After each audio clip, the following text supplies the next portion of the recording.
चलिए चलिए आज हम लोग सीखेंगे कोशिका झिल्ली या प्लाज्मा मेम्ब्रेन। कोशिका झिल्ली का दूसरा नाम क्या है? Plasma membrane. तो बाबू सबसे पहले जानेंगे कोशिका झिल्ली किसे कहते हैं, ठीक है ना? कोशिका झिल्ली किसे कहते हैं? तो बाबू कोशिका झिल्ली है, कहता है कि कोशिका के बाहर चारों ओर एक बहुत पतली और लचीली झिल्ली होती है, जिसे ही क्या कहते हैं? कोशिका झिल्ली या प्लाज्मा मेम्ब्रेन कहते हैं, है ना? देखिए बाबू, कोशिका झिल्ली जो होती है कैसी होती है? आधे परगम। कोशिका झिल्ली कैसी होती है? आधे परगम में होती है।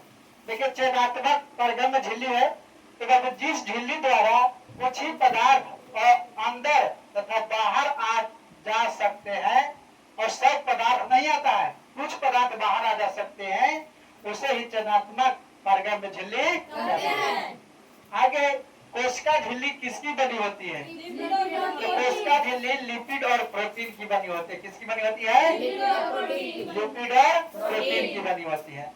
देखिए आगे कोशिका झिल्ली में बाबू दो परत है ना, दो परत प्रोटीन की, ये किसकी होती है? दो परत किसकी होती है? और एक परत किसी की होती है? हाँ, कोशिका झिल्ली में दो परत प्रोटीन की और एक परत लिपिड की होती है। देखिए बाबू कोशिका झिल्ली का कार्य जो है क्या है? तो यह एक सीमित झिल्ली का कार्य करता है। क्या करता है? सीमित झिल्ली का कार्य करता है।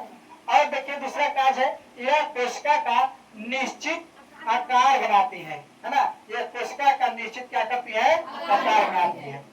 कहते हैं आगे यह कोशिका को यांत्रिक सहारा प्रदान करता है। कोशिका को यांत्रिक सहारा कौन प्रदान करता है? कोशिका झिल्ली। यानी कोशिका का यांत्रिक सहारा प्रदान करता है कोशिका झिल्ली करता है। यह भिन्न भिन्न प्रकार के अणुओं को, जो भिन्न भिन्न प्रकार के अणुओं को बाहर अंदर आने में नियंत्रित करता है ना? नियंत्रित कहते कोई बाहर जाने वाला होता है तो बाहर जाते हैं, अंदर आने वाला रहता है तो अंदर आते हैं। यह जंतु कोशिका में, देखिए बाबू, यह कोशिका झिल्ली है जंतु कोशिका में, यानी सिलिया या सिलिया, फ्लैजिला, माइक्रोविलाई आदि के निर्माण में मदद करता है ना? यानी सिलिया, फ्लैजिला, माइक्रोविलाई के निर्माण में कौन मदद करता है? कोशिका झिल्ली। अब आगे हम चलते हैं कोशिका भित्ति। कौन है? कोशिका भित्ति। अब देखेंगे कोशिका भित्ति तो पादप कोशिकाओं के चारों ओर से एक मोटे और कड़े आवरण द्वारा घिरी रहती है और इसी आवरण को कोशिका भित्ति कहते हैं, है ना? आगे देखिए कोशिका भित्ति किसकी बनी होती है? किसकी बनी होती है? सेलुलोज की बनी है। बहुत इंपॉर्टेंट है। यानी कोशिका भित्ति किसकी बनी होती है? सेलुलोज की बनी होती है। सेलुलोज क्या है? एक जटिल पदार्थ है। कोई क्वेश्चन पूछेगा सेलुलोज क्या है, तो एक जटिल पदार्थ है। अब देखिए कोशिका भित्ति का कार्य, तो यह कोशिका का निश्चित रूप प्रदान करती है। जो कोशिका का निश्चित रूप कौन प्रदान करती है? कोशिका भित्ति। क्या? कोशिका भित्ति।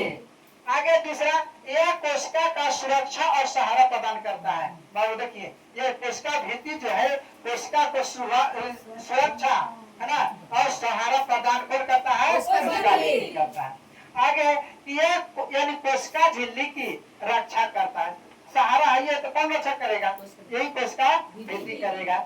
आगे यह कोशिका को यदि सूखने से बचाता है, तो सूखने से कौन बचाता है? कोशिका भित्ति बचाता है। कौन बचाता है? कोशिका भित्ति। कोशिका पूरा याद कर लेना है बाबू, है ना? चलिए